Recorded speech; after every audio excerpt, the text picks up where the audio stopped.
Assalamualaikum, selamat pagi-pagi. Ya, hari ini kita bersiaran lagi ni di Pantai Sepat katanya. Pemandangan di pagi hari. Mari. Ini hari kita berjual lagi ni. Berjual rambutan katanya. Ini pemandangan. Pemandangan yang sunyi.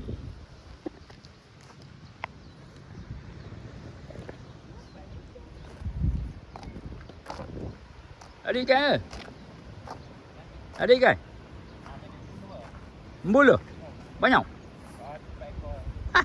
Umpan apa sotong? Oh.